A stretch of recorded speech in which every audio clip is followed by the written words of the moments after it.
from planting to harvesting corn in the country of Belize. We will also be looking at Belize farming land with a successful farmer. At the same time, you will see how our farmers are making a difference in this beautiful land of the free by the Carib Sea, Belize. Now, this story will help you to see how Belize is leading in the farming industry in the Caribbean. To share this story about farming in Belize, we are going to follow a kids' corn crop that was designated for the kids of Belize to send them to summer camp. And how this works, the farmers of different parts of the country gets together and plant different crops for the kids of Belize to send them to summer camp and follow up programs and develop young leaders in our country. And what the farmers do is to partner with the business community for them to designate a field where the farmers are allowed to donate their time, work, even finances. Not just farmers and businesses are getting involved, but we have seen that even families and friends are getting together to see this great initiative taking place in Belize. If you want to help us, you just have to do a little bit.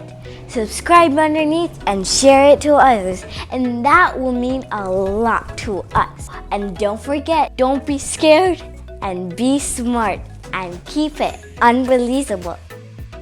What is taking place here with the plane is spreading fertilizer on the Harvest for Kids Belize field. And what this does is that the farmer hires them so that they can spread their fertilizer in their fields. So, there is so much wet land that the farmers cannot go there and spread their own fertilizer. Then the plane comes very handy. This field that is getting spread with urea fertilizer is the Harvest for Kids Belize field. Now it's time to meet Jake the farmer. Jake is a farmer that focuses a lot on soya beans and the rotation with corn. Yeah, I already applied fungicide for this, but you'll still have the effect. That's the frog hopper. Again. Yeah. Yeah, you see a dead one right here. Oh yes. It's a weird looking plant, but it's simply because the deer has been cutting it probably a couple times. And what is interesting, they like to eat the same plant because they like to see the new leaf coming out and they bite that again. So, and this is a small plant that has eaten. So this is junk. So and when you see missing plants here, that is very likely when the deer comes feeding. When it's small, they pull it and they pull a lot of plants. As you see right there, there's a lot of plants missing. Mm-hmm. And so that's what they do. They take a line and they follow that line and they pull out every plant.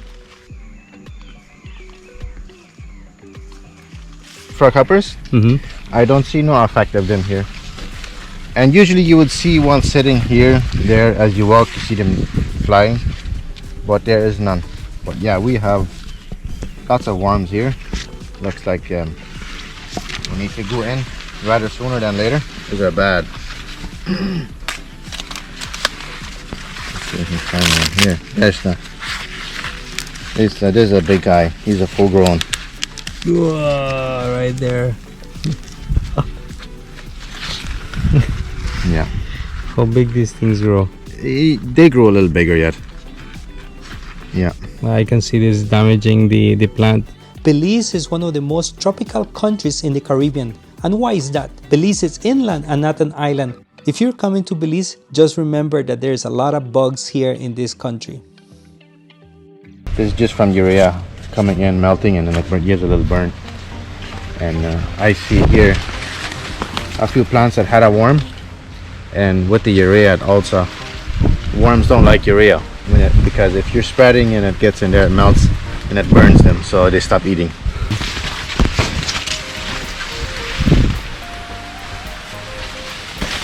But other than that, the plants look very healthy. Bottom leaves, everything looks nice and green.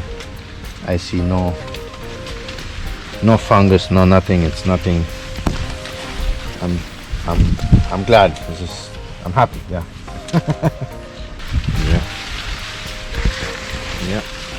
So what kind of soil do we have here, Jake? Yeah, it's very good soil. So one of your best soils you have? Yeah. And it's not very sticky. It's very clean. Yeah, you're right. It's nice and moist.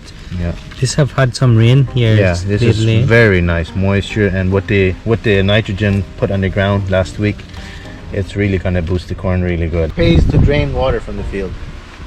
Yeah. You don't want to have water settling. That's a big minus. Next field where the water doesn't drain proper, and there you will see the reality of it. Belize ranges from 60 inches of rain to 160 inches per year. When I visit with my farmer friends, sometimes they said they get 200 inches to 300 inches in different parts of Belize. These ridges don't drain very well. They are too wide, so water settles, and then you see the small and big, so it has a big effect on the yield if you don't have proper drainage.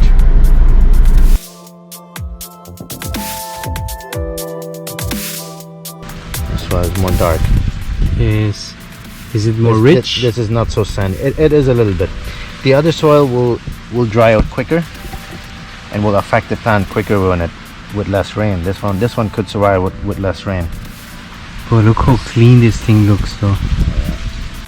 As you keep watching, you're seeing that we're going to different fields and they have different soils. That is because Jake manages one of the most innovative farms in this side of Belize. What you're watching on this video is that Belize have two types of soil. We have red soil and the black soil. Now you ask yourself, which one is much easier to farm?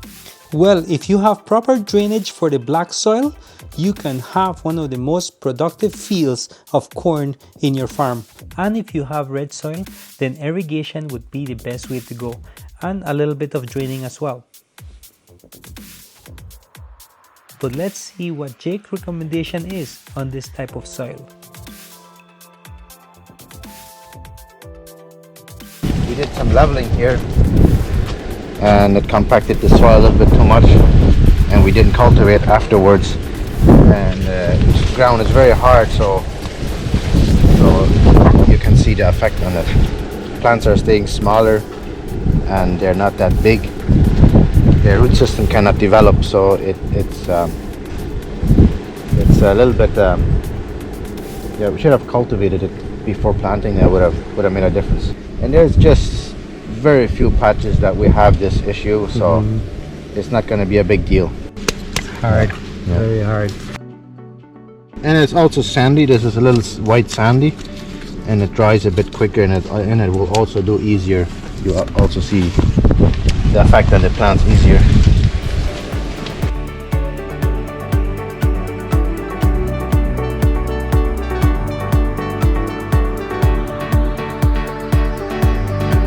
We don't get snow in Belize, but we get a lot of sunshine, and that means you gotta drink a lot of cold drinks. All of a sudden you have this heavy rain for half an hour, then you have hot sun, and the humidity goes up, and guess what? It's nice and warm.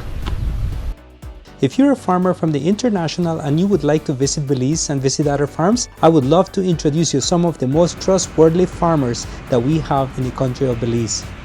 And if you have a heart to help children and youth in another country, then I would suggest to continue watching this video, as we're going to explain how you can get involved in the Harvest for Kids Belize. Throughout the years, this project has allowed BCE to continue reaching our kids through summer camps, follow-ups, leadership trainings, and our kids' productions. Farmers from Spanish Lookout took to the fields and harvested a beautiful field of corn.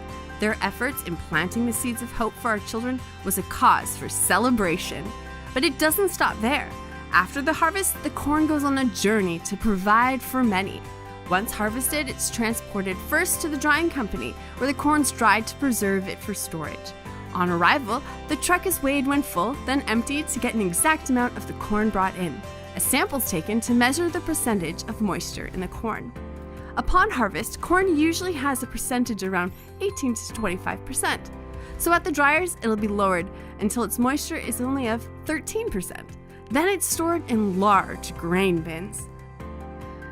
Some of it goes to the feed mill, where it's processed to become food for our chickens and cows. While some of the stored corn goes to making things like corn tortillas. There are a variety of uses and benefits from the corn harvested from our Harvest for Kids project. thank you to everyone whose hard work has made this harvest possible, to keep bringing hope to our children and to see Belize change Belize. I am hoping that you have enjoyed this story, and if you're from the Caribbean or other part of the world and you're wondering how did this project started in Belize, we would love to connect with you if you would like to match it or to understand how it works to benefit the kids of your country. And remember, don't be scared, be smart. Keep it unbelievable.